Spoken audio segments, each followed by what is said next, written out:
नमस्कार, जय हिंद दोस्तों। स्वागत है आपका अपने YouTube channel important MCQ by Sandeep में। दोस्तों, काफ़ी ज़्यादा लोगों की डिमांड आ रही थी कि जो पहले 2020 में पेपर पूछा गया था DLED सेकंड सेमेस्टर गणित का, तो इसका आंसर आप बताइए। जितने भी इसमें प्रश्न दिए गए हैं इनके सोल्यूशन वीडियो एक उपलब्ध करा दीजिए। तो हम आपके लिए 25 नवंबर 2020 को जो प्रश्न पत्र आया था उसका सोल्यूशन लेकर हाजिर हुए हैं। यहाँ पर एक रिक्वेस्ट मैं 2019 बैच के उन छात्रों से करना चाहता हूं जिन्होंने फरवरी में सेकंड सेम का मैथ का पेपर दिया था। फरवरी 2021 में उन्होंने मैथ का पेपर दिया था।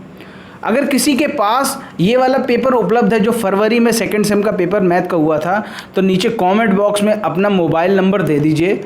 मैं उससे पर्सनली कांटेक्ट करके वो क्वेश्चन पेपर लेना चाहता हूँ और फिर मैं उसका भी सोल्यूशन वीडियो आपको उपलब्ध करा दूँगा। चलिए आते हैं इस प्रश्न पत्र के सलूशन पर। एक एक प्रश्न का उत्तर मैं आपको दूंगा और आप समझ जाइएगा कि यहाँ पर कैसे मैंने इसको समझाया हुआ है, आप अच्छे से समझ जाइएगा। चलिए शुरू करते हैं आज का वीडियो। ये यहाँ पर ये 2020 यानी आपका ये नवंबर 2020 में पेपर पूछा गया था। यहाँ पर जो आपके सामने पहला क्वेश्चन है 0.0000 और 01 का वर्ग रूप क्या होगा। यहाँ पर वर्ग रूप पूछा गया है, यानी यहाँ पर सबसे पहले ये देख लो कि पॉइंट के बाद कितने जोड़े बन रहे हैं। पहली बात तो ये आप अपनी लिख लिया। यहाँ पर एक जोड़ा, दो जोड़ा, तीन जोड़ा बन रहे हैं, यानी यहाँ पर दशमलव के बाद जो इसका वर्ग रूप होगा वहाँ पर 3 नंबर्स होंगे। तो यहाँ पर देख लो किसमें 3 नंबर्स, इसमें देखो 2 हैं दशमलव के बाद, इसमें 3 है, यही इसका राइट आंसर हो जाएगा। यानी 0.001 की पावर 2 ये इसका वर्ग रूप हो जाएगा। अगले क्वेश्चन पर आते हैं। प्रश्न संख्या 2 है यहाँ पर 3/4 माइनस का है, -5/4। देखो सबसे पहले इसको सॉल्व करने के लिए देखो यहाँ माइनस ये तो कट ही जाना है पहले ही। यहाँ पर बचेगा 3/-4 और -5/4। इसको सॉल्व कर लेंगे 4 ये आ जाएगा, क्योंकि 4 का निकालेंगे तो 4 ही आएगा। और ऊपर 3 है माइनस का, ऊपर 5 है माइनस का, -8/4। जब इसको काटेंगे तो उत्तर आएगा -2। तो यहाँ पर ऑप्शन इसका जो 4th है वो यहाँ पर सही हो जाएगा। क्लियर हो गई बात। आगे बढ़ते हैं अगले क्वेश्चन की तरफ। प्रश्न संख्या 3 यहाँ पर क्या कह रहा है, 80 से 90 के बीच में अभाज्य संख्याएं बताओ। अभाज्य संख्याएं वे संख्याएं होती जो किसी से भी डिवाइड नहीं होती। तो यहाँ पर देख लो ये पहला ऑप्शन है 81 और 83। तो 81 आपको मालूम है ये 9 से डिवाइड हो जाता है, 9 9 81। यहाँ पर भी 81 दे रखा है, तो इसका मतलब ये भी ऑप्शन नहीं होगा। यहाँ पर आप देख लो 83 और 87 दे रखा है, तो आपको मालूम है जो 87 है ये 3 से डिवाइड हो जाएगा, क्योंकि 8 और 7 होता है 15 और 15 3 से डिवाइड हो जाता है, तो इसका मतलब ये पूरा नंबर 3 से डिवाइड हो जाएगा। यहाँ पर जो चौथा ऑप्शन है वो सही हो जाएगा। देखो जब 3 ऑप्शन नहीं मिल रहा तो चौथा ऑटोमेटिक सही हो जाएगा। आगे बढ़ते हैं। प्रश्न संख्या 4 यहाँ पर देख लेते हैं क्या है। प्रश्न संख्या 4 है आपके सामने 6 की अनुवर्ती प्राकृतिक संख्या। अनुवर्ती का मतलब होता है नेक्स्ट वाली संख्या, यानी 1 जोड़ दो 6 में 1 जोड़ा आया 7। तो यहाँ पर इसका जो सही उत्तर होगा केवल 7। ठीक है, 6 की अनुवर्ती प्राकृतिक संख्या है केवल 7। अगला क्वेश्चन यहाँ पर है प्रश्न संख्या 5। देखो साफ साफ दिया हुआ है कि x का मान बताना है आपको, और जो ये बाह्य कोड है वो 107 दे रखा है, ये 51 दे रखा है, x पूछा है। यहाँ पर देखो जब भी कोई सीधी लाइन होती है, ठीक, अब यहाँ से कोई लाइन गुजर जाए, ठीक है, तो ये जो पूरा एंगल होता है ये कितना होता है 180 होता है पूरा एंगल। अगर इसी में ये कह दे कोई कि ये 60 है तो ये कितना होगा, ये आप ऑटोमेटिक समझ जाएंगे। अगर केवल 60 दे रखा है तो ऑटोमेटिक समझ जाइए कि ये वाला कितना होगा 120 होगा।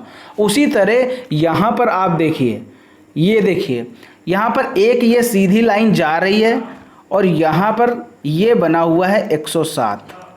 ये पूरा होता है 180 का, ये 107 है, तो आप ये समझ जाइए ये वाला कितना होगा 180 में 107 को घटा दो आ जाएगा 72। यानी ये जो कोड निकल के आ गया ये 72 आ जाएगा।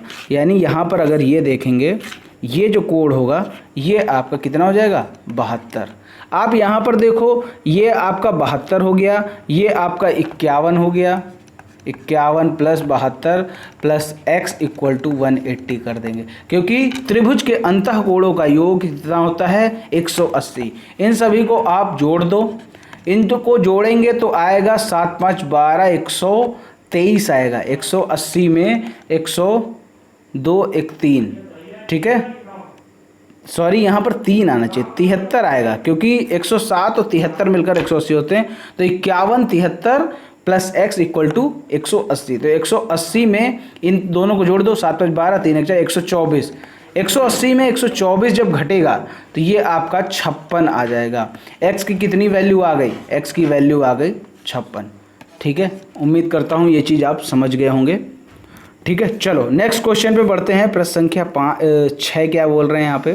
प्रश्न संख्या 6 है आपके सामने, a की पावर 5b माइनस ab की पावर 5। इसको कैसे सॉल्व करेंगे? चलो मैं इसको अलग से सॉल्व करके बताता हूँ। यहाँ पर आपके सामने जो क्वेश्चन दे रखा है a की पावर 5b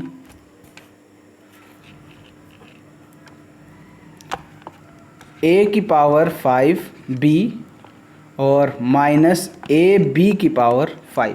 ठीक, ये दे रखा है। अब यहाँ से आप देखो, यहाँ ab कॉमन मिल सकता है, यहाँ भी ab कॉमन मिल सकता है, तो ab कॉमन ले लो। यहाँ पर बचेगा a की पावर 4, क्योंकि देखो b यहाँ से कॉमन लिया तो b तो बचेगा नहीं यहाँ पे a की पावर 5 है।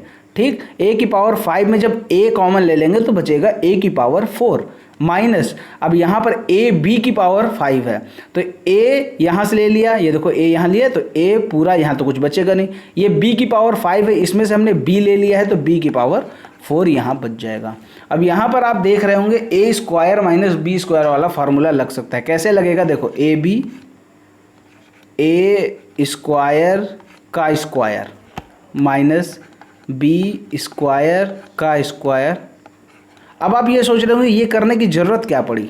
ये करने की ज़रूरत इसलिए पड़ी क्योंकि हमें गुणनखंड करना है। जितने ज़्यादा इसके गुणनखंड हो जाएं उतने ही ज़्यादा सही होता है। यहाँ पर ए बी लिखा ब्रैकेट के अंदर, ये देखो ए स्क्वायर का स्क्वायर माइनस बी स्क्वायर का स्क्वायर, यानी ए स्क्वायर माइनस बी स्क्वायर वाली बनने की कंडीशन। तो यहाँ पर लिखेंगे ए स्क्वायर माइनस बी स्क्वायर एक ब्रैकेट में, दूसरे ब्रैकेट में ए स्क्वायर प्लस बी स्क्वायर। ठीक, ये हो गया। अब देखो यहाँ पर फिर से एक कंडीशन बननी ए स्क्वायर माइनस बी स्क्वायर वाली, यानी ए बी एक ब्रैकेट में ए प्लस बी, एक ब्रैकेट में ए माइनस बी, और ये ए स्क्वायर प्लस बी स्क्वायर। ये इसका आंसर हो गया, ये इसका फाइनली आंसर निकल के आ गया। अब बहुत लोग सोचेंगे इतना लंबा करने की क्या जरूरत है, यही इसका एग्जैक्ट आंसर है। ठीक है, चलो अब बढ़ते हैं अगले क्वेश्चन की तरफ। अगला क्वेश्चन यहाँ पर क्या कह रहा है? प्रश्न संख्या 7 है। यहाँ पर एक आयताकार मैदान 190 मीटर लंबे तार से घिरा है। यदि मैदान की लंबाई उसकी चौड़ाई की 3/2 गुना हो तो मैदान की लंबाई और चौड़ाई ज्ञात करो। देखो यहाँ पर क्या बता रहे हैं, मैदान की जो लंबाई है उसकी चौड़ाई की 3/2 गुना है, और मैदान का परिमाप दे रखा है एक तरीके से, क्योंकि मान के चलो कि ये आपका मैदान है, ठीक, और ये बोल रहे हैं कि ये जो है ये 190 मीटर लंबे तार से घिरा है, यानी यहाँ पर जो तार लगा है वो 190 मीटर है। तो चारों तरफ तार लगा है, इसका मतलब चारों तरफ की जो इसकी बाउंड्री होती है वो क्या कहलाती है? वो परिमाप कहलाती है। ठीक, परिमाप यहाँ पर आपको 190 मीटर दे रखा है। ठीक, ये चीज़ तो क्लियर है। ठीक है, अब यहाँ पर ये बताया जा रहा है मैदान की लंबाई उसकी चौड़ाई की 3/2 गुनी है। अगर हम चौड़ाई को x मान लें, चौड़ाई को x मान लें तो उसकी लंबाई को कितना मानना पड़ेगा? क्योंकि लंबाई है 3/2 गुनी, तो 3/2 x हो जाएगी। ये चीज़ तो समझ में आई। मैदान की लंबाई उसकी चौड़ाई की 3/2 गुनी, चौड़ाई को अगर x मान लें तो जो उसकी लंबाई होगी वो 3/2 गुनी हो जाएगी। तो ये आपके सामने चौड़ाई लिखी है, ये लंबाई लिखी है, ये परिमाप लिखा है। अब आपके सामने इसको परिमाप के फार्मूले में फिट कर दो, और परिमाप के फार्मूले में फिट करने के बाद आपको x की वैल्यू निकल आएगी। जब x की वैल्यू निकल आएगी तो चौड़ाई मिल जाएगी आपको, और लंबाई वाले इसमें 3/2 x में x की वैल्यू रख देंगे तो लंबाई भी निकल आएगी। कैसे सॉल्व करेंगे वो दिखाते हैं आपको। तो सबसे पहले यहाँ पर हम क्या लिखेंगे? इसकी लिखेंगे चौड़ाई, x मान लिया, तो लंबाई कितनी हो जाएगी? लंबाई हो जाएगी 3/2 x। ठीक, अब परिमाप का फार्मूला लगा दो, परिमाप बराबर 2 ब्रैकेट L प्लस बी। ठीक, परिमाप प्रश्न में दे रखा है आपका परिमाप कितना है 190, 2 ब्रैकेट L कितनी 3/2x, b यानी चौड़ाई कितनी है x, सॉल्व कर लो 190 बराबर 2 ब्रैकेट के अंदर इन दोनों को सॉल्व कर लो 3/2x प्लस x, ये आपका हो जाएगा 2 एकम 2, 2 प्लस 3 5, प्लस का निशान लगा ना, तो 5x/2, ये 2 कट जाएगा, 190 बराबर 5x आ जाएगा, x बराबर 190/5। इसका मतलब जब इसको डिवाइड करेंगे तो इसकी वैल्यू आ जाएगी 38। ठीक, x की वैल्यू 38 आ गई, यानी जो आपकी चौड़ाई है वो निकल के आ गई 38। अब लंबाई की बात कर लो, लंबाई है 3/2 इंटू 38, ये 2 से 38 को काटेंगे तो 19 आ जाएगा, 19 तियाँ 57, यानी 57 मीटर यहाँ पर लंबाई निकल आई, और जो चौड़ाई निकल के आ गई वो आ गई आपकी 38, क्योंकि हमने x माना था, यही x की वैल्यू 38 आ गई। उम्मीद करता हूँ ये चीज़ क्लियर। देखो जितना मैं समझाता हूँ वो आप अपनी कॉपी में चाहे नोट करते चलिए सीरियल बाय सीरियल, क्योंकि यहाँ पर तो मैं समझा रहा हूँ, कोई चीज़ मैंने यहाँ लिख दी, कोई चीज़ यहाँ लिख दी, कोई चीज़ यहाँ समझा दी, लेकिन जो आप अपनी कॉपी में लिखेंगे परीक्षा प्रश्न पत्र की, उसमें सीरियल बाय सीरियल सब कुछ लिखेंगे। ठीक है, चलो देखो मैं बताता सीरियल बाय सीरियल ही हूँ। ठीक है, जगह की कमी होने की वजह से यहाँ लिख दिया, कहीं यहाँ लिख दिया, तो वो आप अपना एडजस्ट कर लेना। बढ़ते हैं नेक्स्ट क्वेश्चन की तरफ। प्रश्न संख्या यहाँ पर जो 8 है वो है 8x प्लस 21/4 बराबर 3x प्लस 6। देखो इसको कैसे सॉल्व करेंगे, इसको चाहे तो आप यहीं सॉल्व कर सकते हैं इसी जगह। यहाँ पर देखो ये जो 21/4 है, 21/4 को हम बराबर के उस तरफ भेजेंगे और 3x को इस तरफ भेजेंगे। 8x माइनस 3x बराबर 6, ये प्लस में है, बराबर के उस तरफ जाएगा, माइनस 21/4 हो जाएगा। 8x में 3x घटेगा, 5x आ जाएगा। अब इसको सॉल्व कर लो। ठीक है, इसको भी आप वैसे ही सॉल्व कर सकते हो। 6 चौको 24, 6 चौको 24, 4 का गुणा 6 में करो, 6 चौको 24 माइनस 21, 24 माइनस 21 कितना होता है, 24 माइनस 21 होता है 3/4, मतलब 24 माइनस 21 हो जाएगा 3, और ये 4 नीचे उतार दो। अब x को सॉल्व कर लो। ये जो 5 है, 5 जब बराबर के उस तरफ जाएगा, यहाँ मल्टीप्लाई में है, इधर जाएगा डिवाइड में हो जाएगा, 3/4 तो पहले सही है, मल्टीप्लाई ये 5 हो जाएगा, 3/20, 3/20 x की वैल्यू आ गई। यानी 8वें प्रश्न का जो उत्तर है यहाँ पर 3/20 उत्तर आ गया इसका। उम्मीद करता हूँ ये चीज़ आपको अच्छे से समझ में आ गई होगी। चलो अब बढ़ते हैं नेक्स्ट क्वेश्चन की तरफ। अगला क्वेश्चन यहाँ पर दे रखा है, हल कीजिए x plus 2y equal to 7, 2x plus y बराबर 5। देखो यहाँ पर क्या करना है, यहाँ पर ये दे रखा है समीकरण 1, समीकरण 2। देखो यहाँ पर ऐसे समीकरणों को सॉल्व करने के लिए मैंने कई बार बताया है कि या तो x को बराबर कर लो या तो y को बराबर कर लो। तो यहाँ पर ये केवल x है, यहाँ 2x है, तो ऐसा करते हैं कि x को बराबर कर लेते हैं। अब x को बराबर करने के लिए क्या करना पड़ेगा, समीकरण 1 में क्या करना पड़ेगा, समीकरण 1 में 2 से गुणा करने पड़े, ये आपको लिखना पड़ेगा। ठीक, समीकरण 1 में 2 से गुणा करने पर, तो जब 2 से गुणा करेंगे तो ये कितना हो जाएगा, ये हो जाएगा 2x प्लस 4y, क्योंकि 2 से गुणा करना है, 2x 2 दूना 4y, और ये इसमें साथ में 2 का गुणा करेंगे 14 आ जाएगा। अब ये एज इट इज़ ऐसे ही रख दो, 2x प्लस y बराबर 5। अब समीकरण को सॉल्व करने के लिए क्या करना पड़ता है, नीचे वालों के चिन्ह बदलने पड़ते हैं। ये लो, इसका माइनस कर दिया, ये प्लस है, ये भी माइनस कर दिया, ये प्लस है, ये भी माइनस कर दिया। अब 2 प्लस का 2 माइनस का कट जाएगा, 4 प्लस का y माइनस का, तो ये बचेगा 3y। ठीक, ये 14 प्लस का 5 माइनस का, तो ये बचेगा 9। अब यहाँ पर क्या होगा, 3y इक्वल टू 9। तो यहाँ पर जब ये 3 बराबर के उस तरफ जाएगा तो डिवाइड में हो जाएगा, क्योंकि यहाँ पर मल्टीप्लाई में है, तो 9/3 आ जाएगा, y equal to 9/3 equal to 3। जब 9 को 3 से डिवाइड करेंगे तो 3 3 9, इसका आंसर कितना आ जाएगा, 3 आ जाएगा। यानी यहाँ पर y की वैल्यू निकल के आ गई है, y इक्वल टू 3। ठीक, अब यहाँ पर अगला स्टेप क्या होगा, अगला स्टेप ये होगा, आपको लिखना पड़ेगा y का मान समीकरण 1 में रखने पर, करके दिखाते हैं आपको। y समीकरण 1 में रखने पर, यहाँ पर लिखते हैं y का मान समीकरण 1 में रखने पर।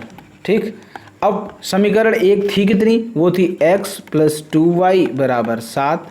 तो यहाँ पर y का मान अभी निकल के कितना आया, 3 आया। x + 2 × 3 = 7, x + 6 = 7, x बराबर 7, ये 7 एज इट इज़ यहीं रखो, ये 6 उधर जाएगा, माइनस हो जाएगा 1, यानी x की वैल्यू कितनी आ गई, 1 निकल के आ गई, और y की वैल्यू कितनी आई थी, वो निकल के आई थी 3। कितना आसान सा क्वेश्चन है, समझ में आ गया होगा। चलो अब आगे बढ़ते हैं नेक्स्ट क्वेश्चन की तरफ। अगला यहाँ पर जो क्वेश्चन है, प्रश्न संख्या 10, यहाँ पर देख लो क्या कह रहे हैं। एक 5 मीटर × 2 मीटर आयताकार पेंदे वाली हौज में 1.5 मीटर की ऊंचाई तक पानी भरा है। ज्ञात कीजिए हौज में कुल कितने लीटर पानी भरा। देखो यहाँ पर कुल कितने लीटर की बात हो रही है, इसका मतलब यहाँ पर लंबाई दे रखी है, चौड़ाई दे रखी है, और ये आपका ऊंचाई दे रखी है, यानी लंबाई गुणे चौड़ाई गुणे ऊंचाई, यानी यहाँ पर किसकी बात हो रही है, धारिता की बात हो रही है, हम जिसको कहते हैं आयतन की बात हो रही। तो आयतन कितना होगा इसका, आयतन निकाल लो, लंबाई गुणे चौड़ाई गुणे ऊंचाई। लंबाई है 5, ऊंचाई है 2, और लंबाई है 5, चौड़ाई है 2, ऊंचाई है 1.5। तो जब इसको सॉल्व करेंगे 5 दूना 10, 1.5 15 घन मीटर। ठीक, 15 घन मीटर इसका आयतन हो गया इस बर्तन, इस हौज का। ठीक है, यानी इसमें 15 घन मीटर पानी भरा हुआ है। ठीक है, आयतन तो ज़्यादा होगा, लेकिन इसमें जो पानी भरा हुआ है वो 15 घन मीटर भरा हुआ है। लेकिन यहाँ पर क्वेश्चन में पूछ रहा है कि हौज में कितने लीटर पानी भरा हुआ है, यहाँ पर लीटर की बात कर रहे हैं, तो हमारे पास तो घन मीटर में निकला है। तो अब आपको पता होना चाहिए 1 घन मीटर बराबर 1000 लीटर। सीधा सीधा 1 नंबर का क्वेश्चन पिछली बार पूछा गया था कि 1 घन मीटर में कितने लीटर पानी होता है, तो 1000 लीटर पानी होता है। 15 घन मीटर में 1 घन मीटर में 1000, तो 15 घन मीटर में कितना हो जाएगा, 1000 × 15 = 15,000 लीटर पानी। ठीक, 15,000 लीटर पानी निकल के आ गया। उम्मीद करता हूँ ये चीज़ समझ में आ गई। सबसे पहले तो जितना पानी भरा उसका आयतन निकाल लो, या उसको धारिता भी कहते हैं। जब लिक्विड की बात आती है तो उसको धारिता भी कहते हैं। ठीक है, आयतन या धारिता कुछ भी कह लो, उसको निकाल लो। लंबाई चौड़ाई ऊंचाई तीनों का मल्टीप्लाई कर दिया, आ गया 15 घन मीटर। अब 1 घन मीटर में 1000 लीटर पानी होता है, 15 घन मीटर में कितना होगा, 15,000। ये इसका आंसर आ गया। आगे बढ़ते हैं अगले क्वेश्चन की तरफ। अगला क्वेश्चन है 11वां, एक समबाहु त्रिभुज का परिमाप 12 सेंटीमीटर है, इसका क्षेत्रफल ज्ञात करो। देखो मैंने कई बार आपको बताया, जो परिमाप क्या होता है, परिमाप किसी भी आकृति की आउटर साइड होती है। यानी इसको अगर आप नाप लो, चाहे जैसे नाप लो, चाहे मैनुअली नाप लो, चाहे किसी फार्मूले का यूज़ करके नाप लो, ये जो इसकी आउटर सरफेस होती है ये परिमाप कहलाती है। यहाँ पर समबाहु त्रिभुज का मतलब होता है कि ये तीनों साइड बराबर हैं, तीनों साइड बराबर हैं, और तीनों साइड बराबर होने के बाद 12 इसका परिमाप है। तो इसका ये मतलब है कि इसकी जो एक भुजा निकल के आएगी वो आएगी 12/3। इसका मतलब जो इसकी एक भुजा निकल के आई वो 4, ये 4 होगी, ये 4 होगी, और ये भी 4 होगी। ठीक है, 4 4 4, तीनों 4 होंगी। अब यहाँ पर इसके क्षेत्रफल का फार्मूला क्या होता है, समबाहु त्रिभुज के क्षेत्रफल का फार्मूला बिल्कुल अलग होता है। वो क्या होता है, √3/4 × a²। ए क्या है यहाँ पर, ए है इसकी भुजा जो कि 4 है। यहाँ पर देखो समबाहु त्रिभुज का परिमाप है 12। ठीक, मतलब इसकी जो आउटर सरफेस है वो कितनी है, 12 है। चूंकि ये समबाहु त्रिभुज है तो ये तीनों भुजाएं बराबर होंगी। जब तीनों भुजाएं बराबर होंगी तो इसका मतलब है कि 12/3 कर दो तो एक भुजा की वैल्यू निकल आएगी, 4 4 4 तीनों की निकल आई। अब यहाँ पर भुजा स्क्वायर यहाँ रखना है, √3/4। ए था आपका 4, स्क्वायर है तो 2 बार गुणा कर दो, 4 4 एक बार ये कट जाएगा, 4√3, और ये क्या था, मीटर था, तो 4√3 वर्ग मीटर, या कह सकते हैं मीटर स्क्वायर इसका आंसर आ जाएगा। तो ये आपके सामने क्या आ गया, ये क्षेत्रफल आ गया। कितना आसान सा क्वेश्चन है। चलो नेक्स्ट क्वेश्चन की तरफ बढ़ते हैं। अब यहाँ से 2 नंबर के क्वेश्चन शुरू हो रहे हैं। 2 नंबर का पहला क्वेश्चन है, 3 विभिन्न चौराहों पर आवागमन सूचक बत्तियां क्रमशः 48 सेकंड, 72 सेकंड और 108 सेकंड के बाद बदलती हैं। यदि वो 8:20 पर एक साथ बदलें तो पुनः एक साथ कब बदलेंगी, ये आपको बताना है। तो यहाँ पर आपको क्या करना है, सबसे पहले 48, 72 और 108 का क्या कर लेना है, इसका आपको लासा निकाल लेना है। तो यहाँ पर अगर आप लासा निकालने की कोशिश करेंगे 48, 72, 108, आप इसका लासा जब निकालने की कोशिश करेंगे आप इसको काटेंगे, 2 से काटेंगे, 3 से काटेंगे। जब ये कट के पूरा आएगा तो इसका जो लासा निकलेगा, देखो इसको मैं एग्जैक्ट नहीं बता रहा हूँ, सीधा लासा मैं आपको बता दे रहा हूँ। इसका लासा आएगा 432, ठीक है। यानी 48, 72 और 108 ये सेकंड है, यानी इतने सेकंड पर हर बत्ती 3 बत्तियां बदलती रहती हैं।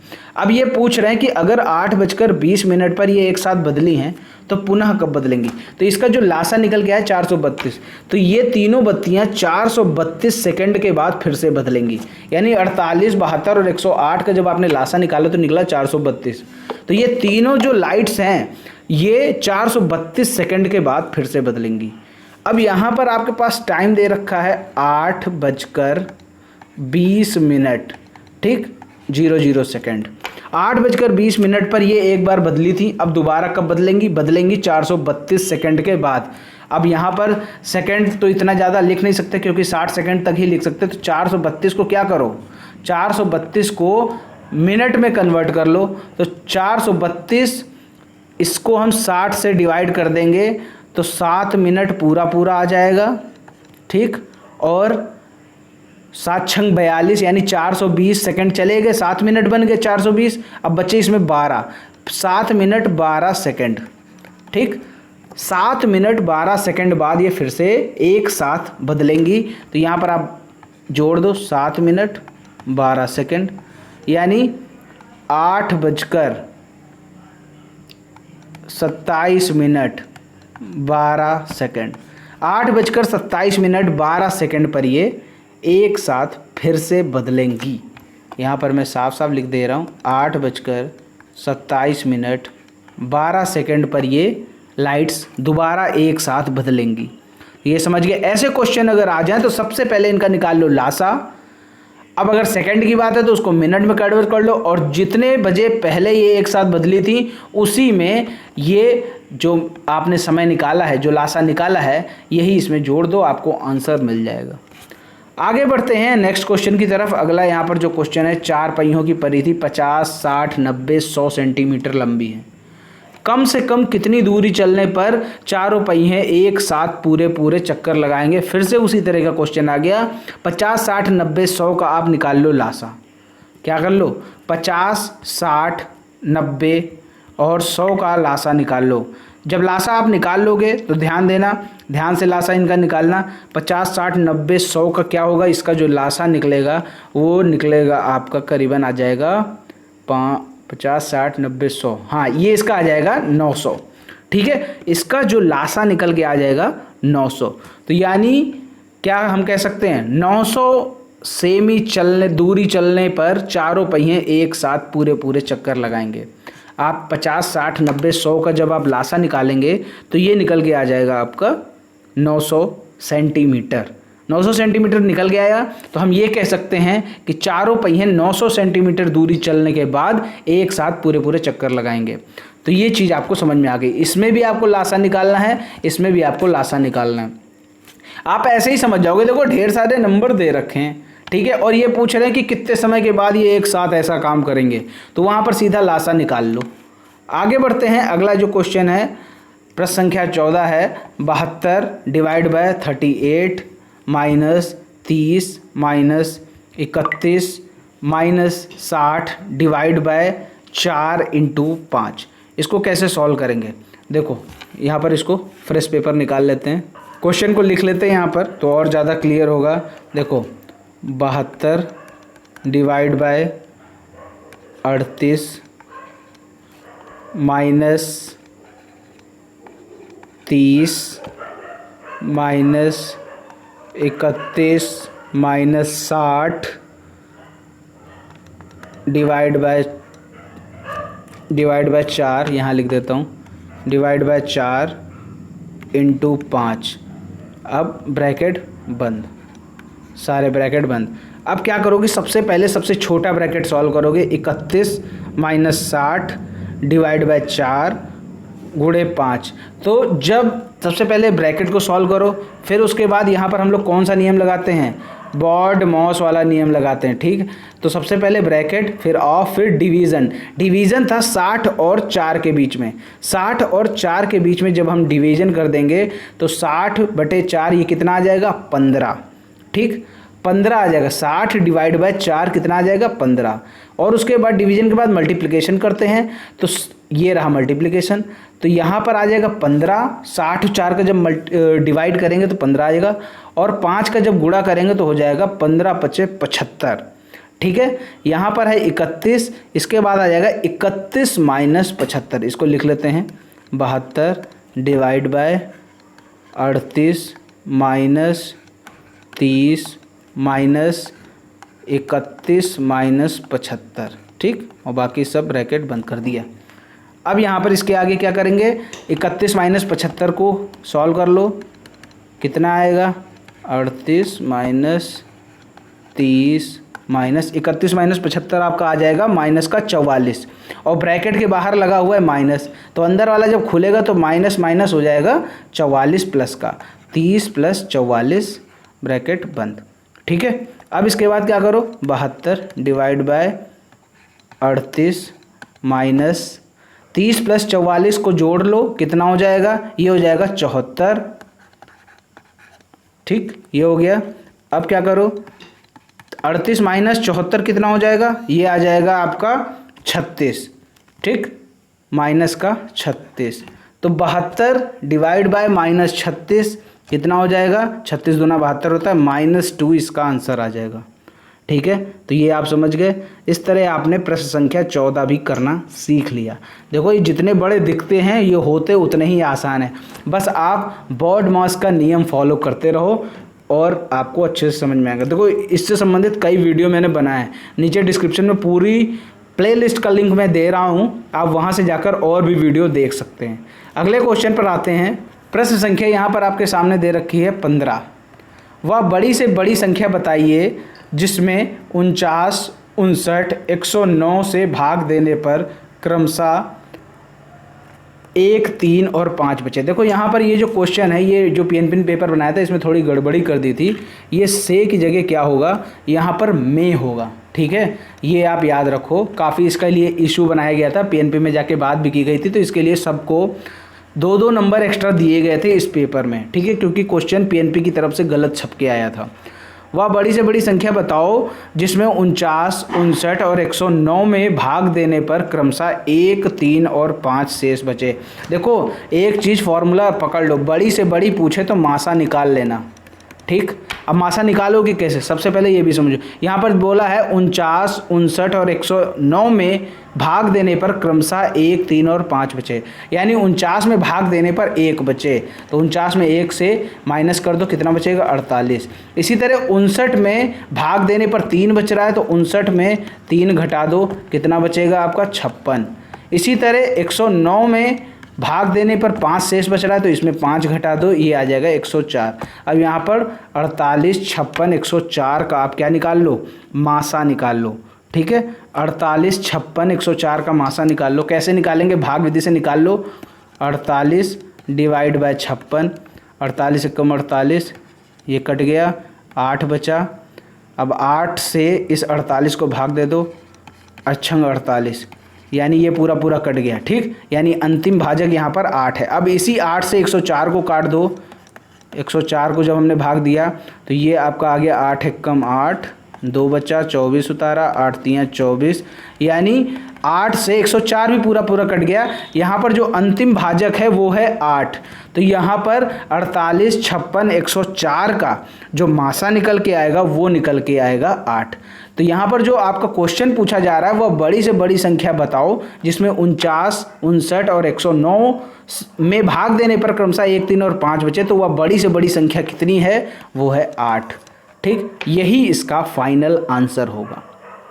नेक्स्ट क्वेश्चन की तरफ बढ़ते हैं। अगला यहाँ पर जो क्वेश्चन है आपके सामने, रमेश की आयु अपने पुत्र राहुल की आयु से 4 गुना है।